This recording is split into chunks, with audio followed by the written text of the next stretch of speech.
আসসালামু আলাইকুম। এটিএন বাংলা সংবাদে সবাইকে স্বাগত জানাচ্ছি নাবিলা রহমান।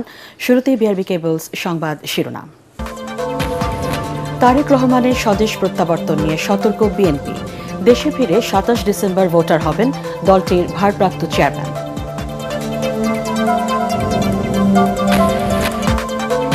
হাদির হত্যাকারীদের গ্রেপ্তারে সর্বোচ্চ গুরুত্ব দিচ্ছে সরকার। ব্রিফিংয়ে স্বরাষ্ট্র উপদেষ্টা। করছেন না পদত্যাগ। দেশে ফিরলে তারেক রহমানকে যথাযথ নিরাপত্তা দেওয়া হবে। ওসমান হাদি হত্যার বিচার দ্রুত বিচার ট্রাইব্যুনালে হবে জানালেন আইন উপদেষ্টা। হাদির রক্তের সঙ্গে কোনো আপোষ নয়, হুঁশিয়ারি ইনকিলাব মঞ্চের। সুষ্ঠু নির্বাচনের দায়িত্ব শুধু সরকারের নয়, জনগণেরও। ভোটের গাড়ি উদ্বোধনে প্রধান উপদেষ্টা। বর্তমান পরিস্থিতিতে ভোট উৎসবে বাধা নেই সিইসি। এবং সংবাদ মাধ্যমের ওপর হামলা দেশকে ব্যর্থ রাষ্ট্রে পরিণত করার ষড়যন্ত্র, বলছে নাগরিক সমাজ। প্রতিবাদ মানববন্ধন নয়, মব সন্ত্রাস রুখে দেওয়ার আহ্বান। শুনছিলেন বিআরবি কেবলস সংবাদ শিরোনাম, এবার বিস্তারিত। তারেক রহমানের দেশে ফেরাকে কেন্দ্র করে গণজাগরণ সৃষ্টি হয়েছে বলে জানিয়েছেন বিএনপির নীতি নির্ধারকরা।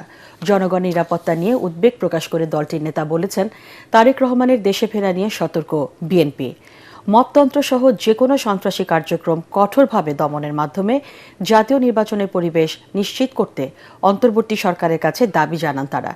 এদিকে দলের স্থায়ী কমিটির সদস্য সালাউদ্দিন আহমদ জানান, দেশে ফিরে ২৭ ডিসেম্বর ভোটার হবেন তারেক রহমান। আরও জানাচ্ছেন মইনুল আহসান।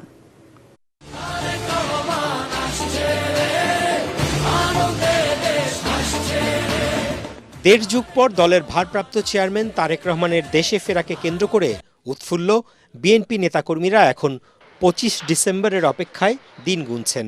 দলের শীর্ষ নেতা আগামী দিনের কাণ্ডারিকে বরণ করে নিতে চলছে নানা আয়োজন প্রস্তুতি। সম্বর্ধনা অনুষ্ঠান স্থল ৩০০ ফিট এলাকার প্রস্তুতির সবশেষ অবস্থা দেখতে আসেন বিএনপি স্থায়ী কমিটির সদস্য মির্জা আব্বাস। তিনি জানান, মানুষ স্বতঃস্ফূর্তভাবে উপস্থিত হয়ে তাদের প্রিয় নেতাকে বরণ করে নেবে। রাজনীতিতে একটা ইম্প্যাক্ট তো আছেই, এটা দেশব্যাপী এটা নিয়ে একটা আলোচনার বিষয়বস্তু এখন তারেক রহমান সাহেবের আগমন। মানুষের একটা জাগরণ তো আছে, সেই জাগরণের প্রতিফলন এখানে ঘটবে, এটা আমরা আশা করি। এদিকে দেশে ফিরেই বিএনপির ভারপ্রাপ্ত চেয়ারম্যান তারেক রহমান ভোটার হওয়া সহ প্রয়োজনীয় প্রস্তুতি নেবেন বলে জানিয়েছেন দলের স্থায়ী কমিটির সদস্য সালাউদ্দিন আহমদ। নির্বাচন কমিশন ভবনে প্রধান নির্বাচন কমিশনারের সাথে বৈঠক শেষে তিনি এসব কথা জানান। শনিবার ২৭ তারিখ নির্বাচনকালীন এই সময়ে নির্বাচন কমিশনের অফিস সব খোলা থাকে। সেই দিনই এই ভোটার হওয়া, আইডি কার্ড বা ভোটার আইডি বা ন্যাশনাল আইডি হওয়া সংক্রান্ত যা কিছু আছে তিনি এই ২৭ তারিখে করবেন। এর আগে জাতীয়তাবাদী মুক্তিযুদ্ধের প্রজন্মের নতুন দায়িত্ব পাওয়া নেতাদের নিয়ে দলের প্রতিষ্ঠাতা সাবেক রাষ্ট্রপতি জিয়াউর রহমানের সমাধিতে শ্রদ্ধা জানাতে আসেন বিএনপির সিনিয়র যুগ্ম মহাসচিব রুহুল কবির রিজভী। পরে সাংবাদিকদের সাথে কথা বলতে গিয়ে মব সন্ত্রাস নিয়ন্ত্রণে সরকারের ব্যর্থতায় ক্ষোভ জানান বিএনপির এই নেতা। এই যে দলবদ্ধভাবে আক্রমণ, এই যে মব, এই যে উচ্ছৃঙ্খল জনতা, তারা নানা ইস্যুতে নানা ইয়েতে তারা আক্রমণ করছে, প্রতিষ্ঠান ভাঙছে, একের পর এক যে সমস্ত কর্মগুলো হচ্ছে, এইটা গণতন্ত্রের বিরোধী কর্মকাণ্ড। মবক্রেসি বন্ধ করতে হবে, বন্ধ করে মানুষের মধ্যে শান্তি, স্বস্তি এবং ফেব্রুয়ারিতে অবাধ সুষ্ঠু নির্বাচন, ইনক্লুসিভ নির্বাচন, এই নির্বাচনের পরিবেশ নিশ্চিত করতে হবে। জনগণ জাতীয় নির্বাচনে ভোট দেওয়ার জন্য উদ্গ্রীব হয়ে আছে জানিয়ে তিনি বলেন, ষড়যন্ত্র করে জাতীয় নির্বাচনকে বাধাগ্রস্ত করা যাবে না। মইনুল আহসান, এটিএন বাংলা, ঢাকা। জল্পনা কল্পনা থাকলেও পদত্যাগ করছেন না স্বরাষ্ট্র উপদেষ্টা। ওসমান হাদি হত্যার মূল অভিযুক্ত ফয়সাল করিমকে ধরতে সর্বোচ্চ চেষ্টা চলছে বলে জানিয়েছেন তিনি।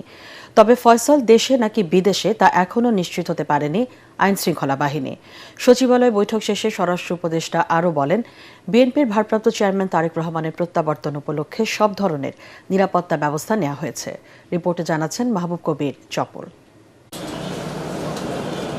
ওসমান হাদি হত্যাকাণ্ডে শুটার ফয়সাল সহ জড়িতদের গ্রেফতার করতে না পারায় বিভিন্ন মহল থেকে স্বরাষ্ট্র উপদেষ্টার পদত্যাগের দাবি ওঠে।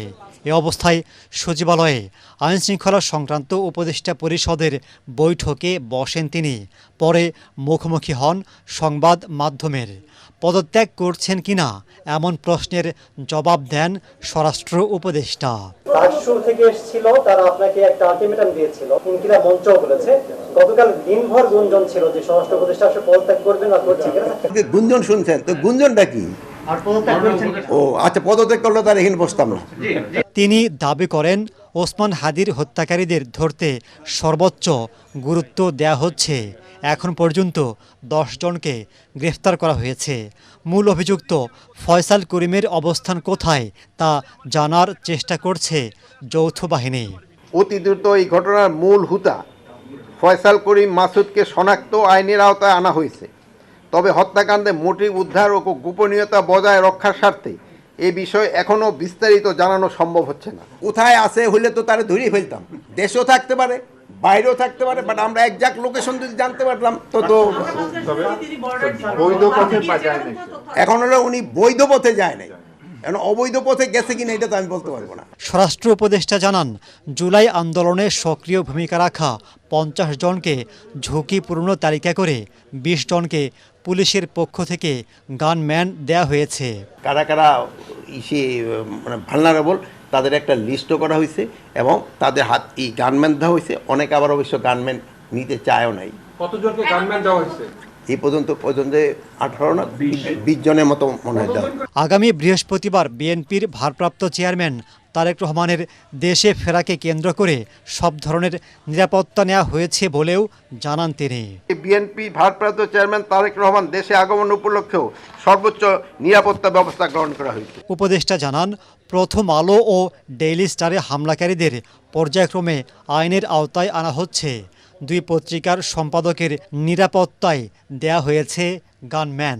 প্রথম আলো ডেইলি স্টার পত্রিকা অফিসে হামলার ঘটনায় ডিএমপি এই পর্যন্ত 17 জনকে গ্রেপ্তার করেছে।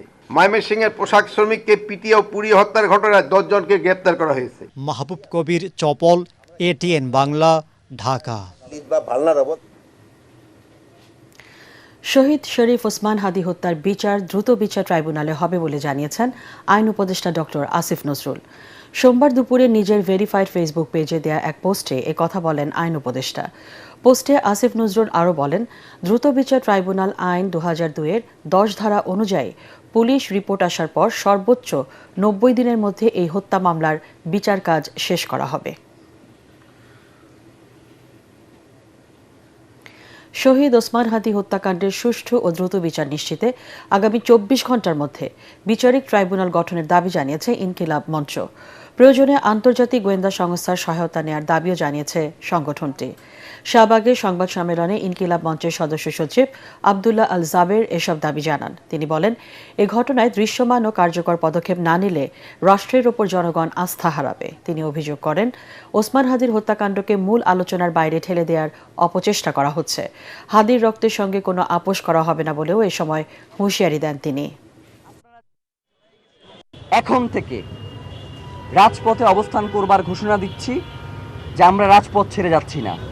ওসমান হাদির শপথ, তার রক্তের শপথ, তার খুনিদের গ্রেফতার হওয়া না পর্যন্ত এবং এই খুনিদের পেছনে যারা মদতদাতা রয়েছেন তারা গ্রেফতার না হওয়া পর্যন্ত আমরা রাজপথ ছাড়ছি না। সরকার জনগণের মুক্ত ও নির্ভীক মত প্রকাশে নির্বাচন চায়, যেখানে ভয় বা বাধা থাকবে না বলে জানিয়েছেন প্রধান উপদেষ্টা ডক্টর মোহাম্মদ ইউনূস। জাতীয় সংসদ ভবনের দক্ষিণ প্লাজায় ভোটের গাড়ি সুপার ক্যারাভানের উদ্বোধনী অনুষ্ঠানে তিনি কথা বলেন। প্রধান উপদেষ্টা বলেন, অবাধ ও সুষ্ঠু নির্বাচন আয়োজন শুধু সরকারের নয়, জনগণেরও দায়িত্ব। গণভোটে হ্যাঁ ভোট দিলে আগামী বহু বছর দেশ নিরাপদে চলবে বলেও জানান ডক্টর ইউনূস। বিস্তারিত ইয়াসিন রানার রিপোর্টে।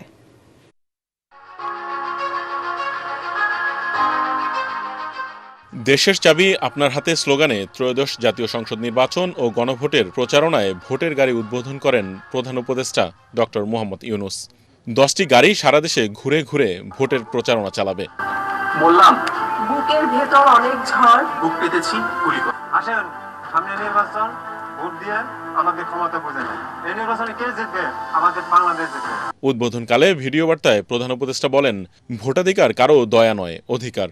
জনগণ ঠিক করবে দেশের ভবিষ্যৎ কোন পথে চলবে। আমরা এমন একটি নির্বাচন চাই যেখানে থাকবে না ভয়, থাকবে না বাধা, থাকবে কেবল জনগণের মুক্ত ও নির্ভীক মত প্রকাশ। সরকার সেই পরিবেশ নিশ্চিত করতে বদ্ধপরিকর। জুলাই সনদ বাস্তবায়নে গণভোটে হা ভোট দেওয়ার আহ্বান জানান তিনি। এবারের নির্বাচনে আপনি আরও একটা ভোট দেবেন, জুলাই সনদের ভোট। আপনি যদি এই সনদ সমর্থন করেন তবে গণভোটে অবশ্যই হ্যাঁ ভোট দেন। চলুন আমরা সবাই মিলে এই গণতান্ত্রিক যাত্রাকে সফল করি। অনুষ্ঠান শেষে সাংবাদিকদের প্রশ্নের জবাবে উপদেষ্টা সৈয়দা রেজওয়ানা হাসান বলেন, সুষ্ঠু নির্বাচনের জন্য সকল প্রস্তুতি রয়েছে সরকারের।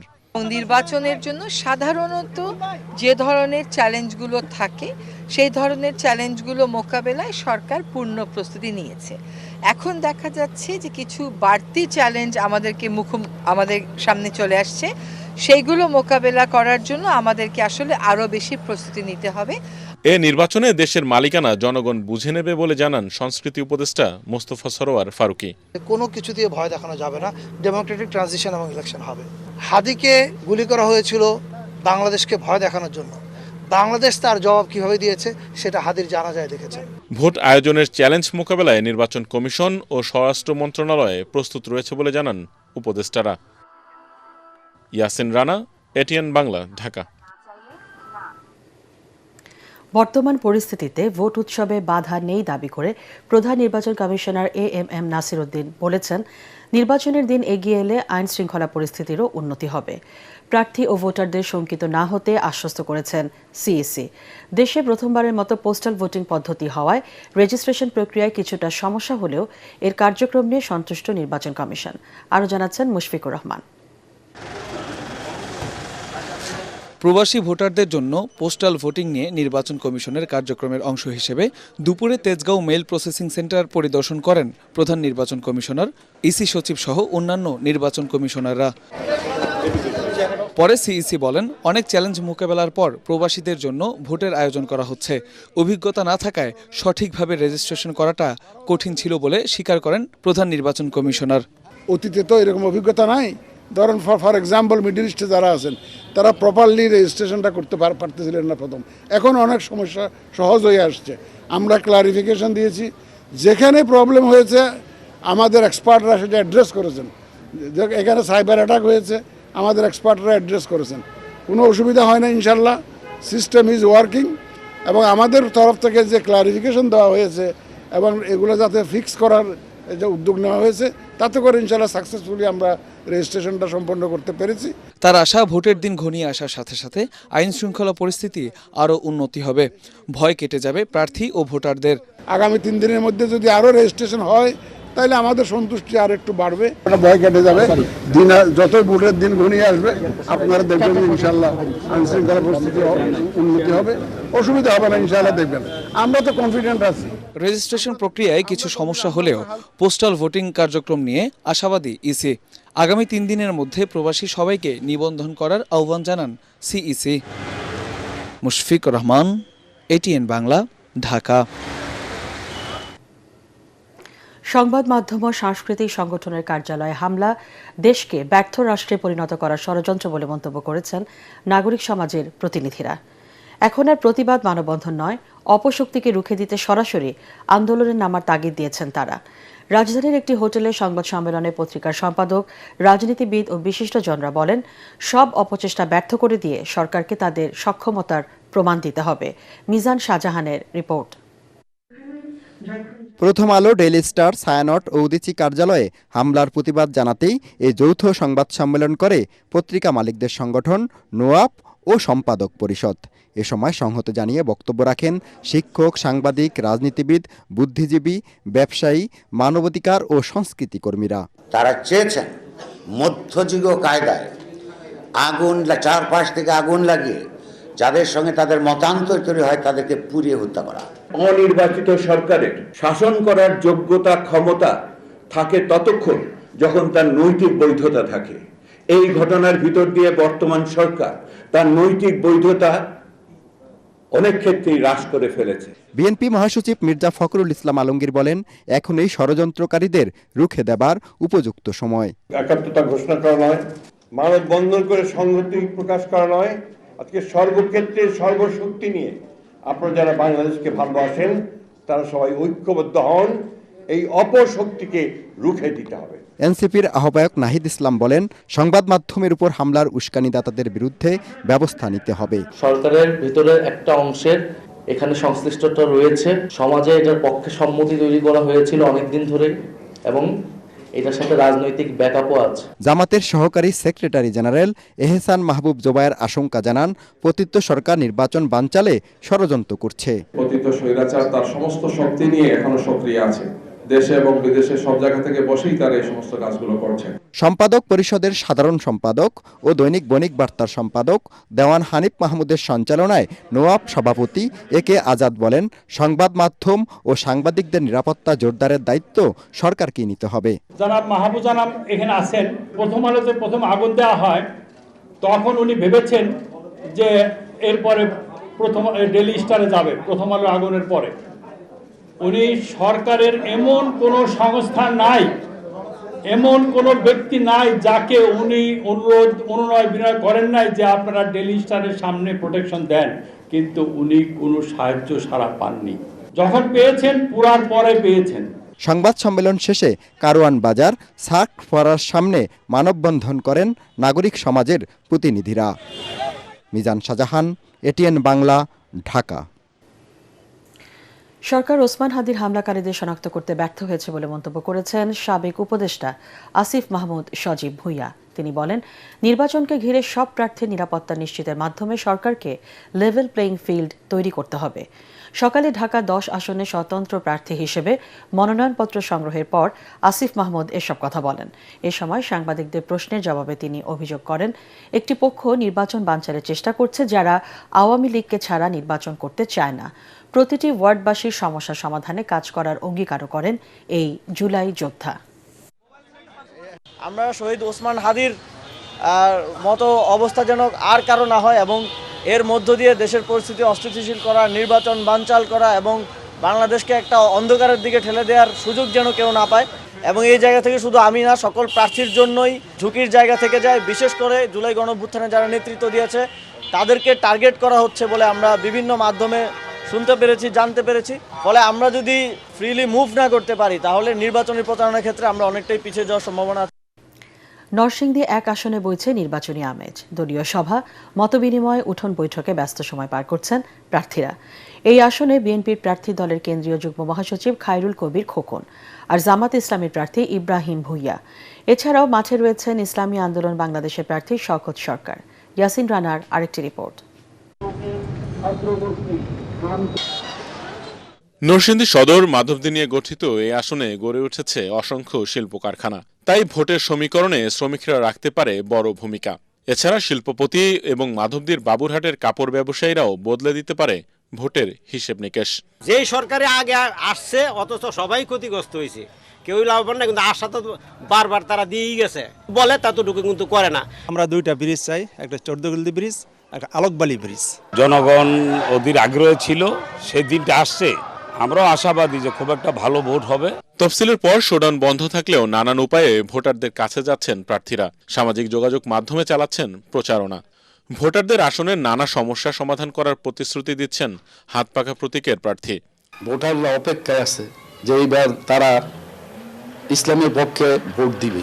আমরা অনেক দেখছি, এবার ইসলামের পক্ষে আমরা থাকব এবং হাত পাকা মার্কাকে আমরা জয়যুক্ত করব ইনশাআল্লাহ। জামাত ইসলামের প্রার্থী ইব্রাহিম ভুঁইয়া তুলে ধরছেন উন্নয়ন পরিকল্পনা। মানুষের মাঠে ময়দানে যখন যাই একটা কথাই বলে যে এবার ভোট আমরা যদি দিতে পারি ভোট বিপ্লব হবে, আপনাদের বস্তা সালা দিয়ে নরসিংদীর ভাষায় ভোট নিতে হবে, একটা পরিবর্তন হবে, সেই পরিবর্তনটা ইসলামের পক্ষে হবে, বিশেষ করে দাঁড়িপাল্লার পক্ষে। বিএনপির কেন্দ্রীয় যুগ্ম মহাসচিব খায়রুল কবির খোকন দলের রাজপথের আন্দোলন সংগ্রামে সক্রিয়। এই আসন থেকে 2005 সালে সংসদ সদস্য ছিলেন। বিএনপি চেয়ারপারসন খালেদা জিয়ার জন্য মিলাদ, উঠান বৈঠক ও দলীয় বৈঠক করে ভোটের মাঠ গোছাচ্ছেন তিনি। প্রতিশ্রুতি আমরা দিচ্ছি জনগণকে, আপনার যদি জনগণের ম্যান্ডেট রায় পাই, আমরা যদি দেশ পরিচালনার দায়িত্ব জনগণ আমাদের অর্পণ করে, মানুষের কল্যাণে যে প্রতিশ্রুতি অঙ্গীকার যেটা করেছি, যে ওয়াদা আমরা করেছি, সেগুলো আমাদের যে ইশতেহারের মধ্যে আমরা নিয়ে আসতেছি, এগুলো অবশ্যই এগুলো আমরা বাস্তবায়ন করব। আগামীতে একটি সুন্দর শান্তিপূর্ণ নির্বাচনের প্রত্যাশা এই আসনের ভোটারদের। ইয়াসিন রানা, এটিএন বাংলা, নরসিংদী। সালাম স্টিল ভোটের গাড়ি নিয়ে নাটোর 2 আসনে নির্বাচনের সবশেষ খবর জানাচ্ছেন সহকর্মী আলী আসগর ইমন। সালাম স্টিল ভোটের গাড়ি নিয়ে আমি এখন আছি নাটোর 2 সংসদীয় আসনে। আর এখানে বাংলাদেশ জাতীয়তাবাদী দল বিএনপি মনোনীত প্রার্থী অ্যাডভোকেট এম রুহুল কুদ্দুস তালুকদার দুদু। সবচেয়ে দুর্ভাগ্যজনক সত্য, এই নাটোর দিয়ে রাজশাহীতে গেছে, অথচ নাটোরের মানুষ গ্যাস থেকে বঞ্চিত। এটা মানুষের মুখ্য দাবি, এটা আমি কথা দিয়েছি। আল্লাহ যদি আমাদের দল বিএনপিকে রাষ্ট্রীয় ক্ষমতা আনে, তারেক রহমানের নেতৃত্বে বিএনপি ক্ষমতা আসলে অবশ্যই এই গ্যাস আমি 6 মাসের মধ্যেই আমি নাটোরে নিয়ে আসবো। আমি চাই প্রত্যেকটা ছেলে মেয়ে শিক্ষিত যোগ্যতা অনুযায়ী প্রতিটা বাড়িতে বাড়িতে ঘরে ঘরে আমি কর্মসংস্থান চাকরির ব্যবস্থা করব। নাটোর শহরকে একটা স্বপ্নের শহর, একটা সুন্দর শহরে আমি পরিণত করব বলে আমি আশা করি। কথা বলছিলেন বাংলাদেশ জাতীয়তাবাদী দল বিএনপি মনোনীত প্রার্থী অ্যাডভোকেট এম রুহুল কুদ্দুস তালুকদার দুলু। সালাম স্টিল ভোটের গাড়ি নিয়ে আমি এখন আছি নাটোর 2 সংসদীয় আসনে। যে কোনো মুহূর্তে পৌঁছে যাব আপনার শহরে, আমাদের সাথে থাকুন। সম্প্রতি ভারতের দিল্লিতে বাংলাদেশ হাইকমিশনে হামলার ঘটনায় নিরাপত্তাজনিত কারণে সব ধরনের কনস্যুলার সেবা ও ভিসা প্রদান সাময়িকভাবে স্থগিত করা হয়েছে। পরবর্তী ঘোষণা না দেওয়া পর্যন্ত এ সিদ্ধান্ত কার্যকর থাকবে বলেও বাংলাদেশ হাইকমিশনের এক বিজ্ঞপ্তিতে এ তথ্য জানানো হয়েছে। দেশের সার্বিক অর্থনৈতিক অগ্রগতি এবং বাজেট ব্যয় নিয়ে উচ্চ পর্যায়ের বৈঠক অনুষ্ঠিত হয়েছে। রাষ্ট্রীয় অতিথি ভবন যমুনায় প্রধান উপদেষ্টা ডক্টর মোহাম্মদ ইউনূসের সভাপতিত্বে অনুষ্ঠিত বৈঠকে জানানো হয়, অর্থনীতির বিভিন্ন সূচকের ভারসাম্যহীনতা ইতোমধ্যে একটি ভারসাম্যপূর্ণ অবস্থানে চলে এসেছে। আর্থিক অব্যবস্থাপনার ফলে দেশের ভাবমূর্তি যে নিম্নগতি হয়েছিল তা বন্ধ করা সম্ভব হয়েছে। উদাহরণ হিসেবে উল্লেখ করা হয় ঋণপত্র খোলার হার বৃদ্ধি এবং ট্রেড ফাইন্যান্সিং সহজীকরণের বিষয়টি। বৈঠকে মূল্যস্ফীতি, মজুরি প্রবৃদ্ধি, আর্থিক ও বৈদেশিক খাত, চলতি হিসাব, প্রবাস আয়, আমদানি ও ঋণপত্র সংক্রান্ত অগ্রগতি পর্যালোচনা করা হয়। বৈঠকে অর্থ উপদেষ্টা সালেউদ্দিন আহমেদ, পরিকল্পনা উপদেষ্টা ওয়াহিদুদ্দিন মাহমুদ এবং বাংলাদেশ ব্যাংকের গভর্নর আহসান এইচ মনসুর উপস্থিত ছিলেন। আবারও সালাম স্টিল ভোটের গাড়ির খবর। নির্বাচিত হলে ঢাকা 7 আসনকে পরিচ্ছন্ন এলাকা হিসেবে গড়ে তোলার অঙ্গীকার করেছেন বিএনপির প্রার্থী হামিদুর রহমান হামিদ। আর জামাতের প্রার্থী হাজী এনায়েতুল্লাহ জানান, সমাজ ও রাষ্ট্রে সুশাসন প্রতিষ্ঠায় প্রতিশ্রুতিবদ্ধ তাদের দল। এই আসনে বিএনপির চূড়ান্ত মনোনয়ন পেতে আলোচনায় আছেন বেশ কয়েকজন হেভিওয়েট নেতা। মিজান শাহজাহানের আরেকটি রিপোর্ট। লালবাগ, কামরাঙ্গীরচর, চকবাজার, বংশাল ও কোতোয়ালি নিয়ে সংসদীয় আসন ঢাকা 7। সামান্য বৃষ্টি হলেই এ এলাকার অধিকাংশ অলিগলি তলিয়ে যায়। লালবাগ থানার সামনে বয়ে যাওয়া এই বুড়িগঙ্গা নদী এখন মরা খাল। নদীটি দখল দূষণের হাত থেকে রক্ষা করা না গেলে মশার বংশবিস্তার ঠেকানো যাবে না। সালাম স্টিল ভোটের গাড়ি নিয়ে আমরা ঘুরে বেরিয়েছি ঢাকা 7 আসনের অলিগলি। বিএনপি মনোনীত প্রার্থী হামিদুর রহমান হামিদ বলেন, সব সমস্যার সমাধান করে নিরাপদ ঢাকা 7 গড়ে তোলার স্বপ্ন দেখছেন তিনি। জনগণের ভোটের ব্যাপারে এত আগ্রহ, বিশেষ করে ইয়াং জেনারেশন অনেক আগ্রহ যে ভোট এবার আমরা দিতে পারবো, স্বাধীন মতন ভোট দিতে পারবো, যাকে খুশি তাকে দিতে পারবো। আসনটা যদি আমি সুন্দর করে ডেলে সাজাতে পারি, আমার মনে হয় খুব ভালো হবে। এই আসনে নিয়মিত সভা সমাবেশ ও জনসংযোগ চালিয়ে যাচ্ছেন বেশ কয়েকজন বিএনপি নেতা। তারা বলেন, দলের চূড়ান্ত মনোনয়ন পর্যন্ত তাদের এই কর্মসূচি অব্যাহত থাকবে। এই এলাকার জনগণের সাথে আমার যেহেতু একটি সম্পৃক্ততা আছে, জনগণ আমাকে ভালোবাসে, পছন্দ করে, সেই এলাকায় ইনশাল্লাহ আমরা প্রত্যাশা করি জনগণ দল আমাকে ইনশাল্লাহ অবশ্যই মূল্যায়ন করবে। তারা অবশ্যই আমাদের মতো পরীক্ষিত ত্যাগী কর্মীদেরকে মূল্যায়ন করবে। হামলা মামলা পোরখা নেতা যাকে বলা হয়, যদি আমাদের থেকে একজনকে নমিনেশন দিত, এই সিটটা বিএনপি সিট, ইনশাল্লাহ আমরা বিপুল ভোটে দানের শেষে আমি শতভাগ আশাবাদী যে আমি মনোনয়ন পাওয়ার যোগ্য। হয়তো বা ভারপ্রাপ্ত চেয়ারম্যান পর্যন্ত আমাদের যেই আবেদন বা আমাদের যে সিপি সে ঠিক মতো পৌঁছে নাই। জামাতের প্রার্থী হাজী এনায়েতুল্লাহ জানান, ভোটারদের আশানুরূপ সাড়া পাচ্ছেন তিনি। একমাত্র বাংলাদেশ জামাত ইসলাম যদি আগামীতে দেশের দায়িত্ব নেয়, তাহলে সবাই সুখে শান্তিতে থাকতে পারবে। ভিন্নমত গণতন্ত্রের সৌন্দর্য বলে মন্তব্য করে প্রার্থীরা বলেন, শান্তিপূর্ণ ও উৎসবমুখর পরিবেশে প্রচারণা চালিয়ে যাবেন তারা। মিজান শাহজাহান, এটিএন বাংলা, ঢাকা। ঢাকা 3 আসন কেরানীগঞ্জের কদমতলীতে আছেন সহকর্মী জামিল হাসান শান্ত। তিনি জানাচ্ছেন সেখানকার নির্বাচনী খবর। সালাম স্টিল ভোটের গাড়ি নিয়ে আমি বর্তমানে অবস্থান করছি কদমতলী কেরানীগঞ্জে। এটি ঢাকা 3 আসনের অন্তর্ভুক্ত। এটি ঢাকা আসনের মধ্যে পড়লেও এই আসনটি কিন্তু ঢাকার মতো উন্নত নয়। এই আসনে মোট ভোটার সংখ্যা রয়েছে 3.5 লাখেরও বেশি। আমি পুরো সারা দিন এই এলাকাটি ঘুরে দেখেছি এবং এলাকার যারা স্থানীয় ভোটাররা রয়েছে তাদের সাথে কথা বলে যতটুকু জানতে পেরেছি, এলাকায় কিন্তু মাদকের ব্যাপক একটি আঁকড়া রয়েছে এবং এই কেরানীগঞ্জের উপর দিয়ে যে নদীটি রয়েছে সেই নদী কিন্তু ভীষণভাবে দূষিত হচ্ছে বলে এলাকার মানুষরা আমাকে জানিয়েছেন এবং তাদের দাবি এই উন্নয়নগুলো নিয়ে যারা কাজ করবেন এবং এই নদী দূষণ থেকে শুরু করে এলাকার রাস্তাঘাট থেকে শুরু করে মাদকের বিরুদ্ধে যে কাজ করবেন তাকে কিন্তু এই এলাকার মানুষরা আগামীতে ভোট দিয়ে নির্বাচিত করবেন। সালাম স্টিল ভোটের গাড়ি নিয়ে এই ছিল আমার কাছে কেরানীগঞ্জ থেকে সর্বশেষ। শেষ হলো জাতীয় হিফজুল কোরআন প্রতিযোগিতা কুরআনের সুর প্রতিভার সন্ধানের চট্টগ্রাম বিভাগীয় অডিশন পর্ব। হুফাজুল ফুরকান ফাউন্ডেশনের আয়োজনে নগরীর লালখান বাজার কেন্দ্রীয় জামে মসজিদে অনুষ্ঠিত অডিশনে অনূর্ধ্ব 14 বছর বয়সী শতাধিক হিফজ শিক্ষার্থী অংশ নেন। এতে সভাপতিত্ব করেন ফাউন্ডেশনের বিভাগীয় প্রতিনিধি মুফতি নুরুন নবী। প্রতিযোগিতা শেষে 15 জন পরবর্তী পর্বের জন্য ইয়েস কার্ড লাভ করেন। ফাউন্ডেশনের চেয়ারম্যান মাওলানা মাসুদ আহমেদ জানান, বাছাই প্রক্রিয়ার মাধ্যমে সারা দেশ থেকে নির্বাচিত 30 জন মেধাবী হাফেজে কুরআনকে পুরস্কারের পাশাপাশি আধুনিক ও উচ্চশিক্ষার সুযোগ করে দেওয়া হবে। কুরআন ভিত্তিক এই রিয়েলিটি শোটি পবিত্র রমজানে এটিএন বাংলায় সম্প্রচারিত হবে।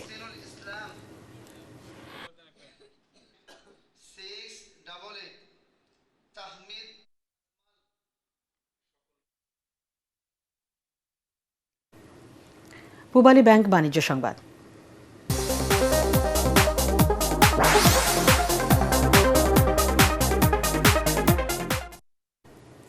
2025 সালে দেশের 1 নম্বর বেভারেজ ব্র্যান্ডের স্বীকৃতি পেয়েছে মোজো।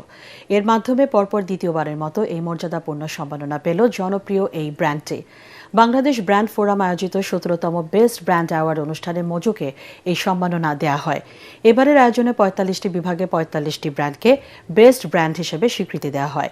এছাড়াও বাজারে শক্ত অবস্থান ও ভোক্তাদের ভালোবাসার ভিত্তিতে দেশের আধিপত্য বজায় রাখা 15টি ব্র্যান্ডকে টপ মোস্ট লাভড ব্র্যান্ড হিসেবে স্বীকৃতি দেওয়া হয়েছে। সেই সম্মানজনক তালিকাতেও জায়গা করে নিয়ে আরও একটি গুরুত্বপূর্ণ অর্জন যোগ করেছে মোজো। ব্যক্তি স্বার্থ বাদ দিয়ে রাষ্ট্রের স্বার্থকে প্রাধান্য দেওয়ার আহ্বান জানিয়েছেন রাজুক চেয়ারম্যান মোহাম্মদ রিয়াজুল ইসলাম। তিনি বলেন, দেশ বাঁচলে সবাই বাঁচবে। বিকালে রাজধানীর ইঞ্জিনিয়ারিং ইনস্টিটিউশনে কৃতি প্রকৌশলী পরিবারের সংবর্ধনা অনুষ্ঠানে রাজুক চেয়ারম্যান এসব কথা বলেন। এ সময় পরীক্ষায় ভালো ফলাফল করায় শিক্ষার্থীদের হাতে সম্মাননা তুলে দেন তিনি। বলেন, আন্তর্জাতিক পর্যায়ে শিক্ষার্থীদের নিজেকে তুলে ধরতে এখন থেকে যোগ্য করে গড়ে তুলতে হবে। অনুষ্ঠানে বরেণ্য প্রকৌশলী সহ আইইবির বিভিন্ন পর্যায়ের কর্মকর্তারা উপস্থিত ছিলেন। এবার খেলার খবর।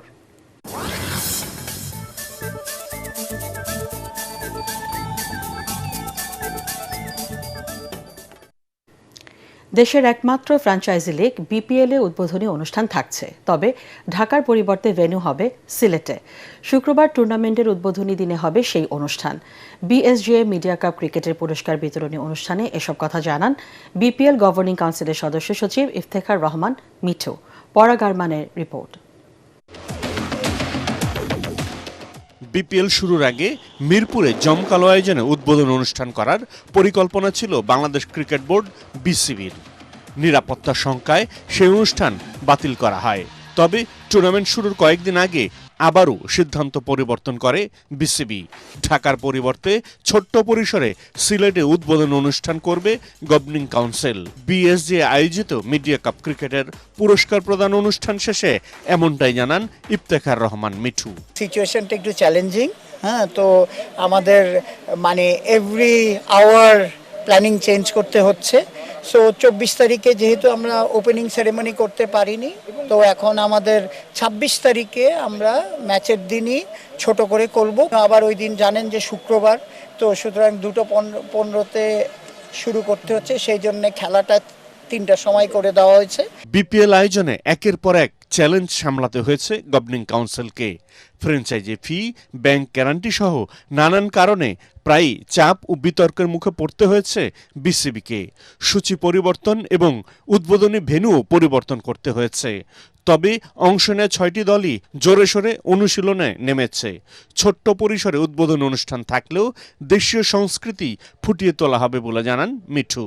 প্রেসিডেন্ট সাহেব এবং স্পোর্টস সেক্রেটারি ওনারা ওপেন করবেন, সবার সাথে হ্যান্ডশেক করবেন এবং আমরা 1 মিনিট নীরবতা পালন করব। আর ইন বিটুইনে এই একটা গানের আঞ্চলিক সব গান নিয়ে একটা গানের অনুষ্ঠান হবে মাঠেই, যেটা ওই মাঠেই স্টেজ করে হবে। 26 ডিসেম্বর শুক্রবার সিলেট টাইটান্স ও রাজশাহী ওয়ারিয়র্সের মধ্যকার খেলা দিয়ে সিলেট থেকে শুরু হবে বিপিএল এর দ্বাদশ আসর। পরাগ আরমান, এটিএন বাংলা, ঢাকা। শেষ করার আগে বিআরবি কেবলস সংবাদ শিরোনাম জানিয়ে দিচ্ছি আরেকবার। তারেক রহমানের স্বদেশ প্রত্যাবর্তন নিয়ে সতর্ক বিএনপি। দেশে ফিরে 27 ডিসেম্বর ভোটার হবেন দলটির ভারপ্রাপ্ত চেয়ারম্যান।